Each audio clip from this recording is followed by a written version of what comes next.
ఇవాళ ఈ కార్యక్రమానికి ముఖ్యంగా బాలకృష్ణయ్య గారి శత జయంతి ఉత్సవాల్లో మాట్లాడవలసిందిగా, ఈ పురస్కారాన్ని స్వీకరించవలసిందిగా నిన్న నాకు ఉదయ గారు ఫోన్ చేసి చెప్పారు.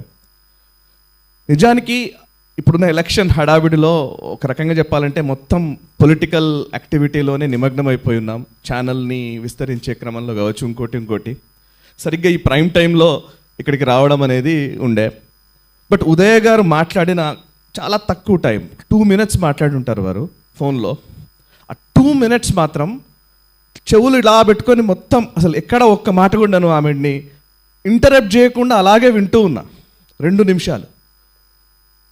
సచ్ ఎ గ్రేట్ ఇంటెన్షన్ ఆవిడలో ఉండకపోతే, ఒక రకమైనటువంటి ఒక రెస్పాన్సిబిలిటీ తన తండ్రి గారి పట్ల లేదా వారు చేసిన కార్యక్రమాల పట్ల వాటిని ఈ జనరేషన్కి అందించాలనే ఒక తపన నాకు అద్భుతంగా అందులో కనిపించింది, వినిపించింది. సో వెంటనే నేను ఇంకా వచ్చేస్తానండి అని చెప్పేశాను. ఇవాళ ఇక్కడికి వచ్చిన తర్వాత, వచ్చే ముందు బాలకృష్ణయ్య గారి గురించి నిజంగా నాకు ఇప్పటిదాకా తెలియనందుకు నేను నిజంగా బాధపడుతున్నాను. అంటే ఇన్ని సంవత్సరాల నా జర్నలిజం కెరీర్లో నిజానికి నేను తెలుసుకోలేకపోయాను. I'm really sorry. ఇట్లాంటి ఒక మహానుభావుడి గురించి నిజంగా నాకు తెలియకపోవడం నా అజ్ఞానం కిందనే నేను దాన్ని తీసుకుంటున్నాను.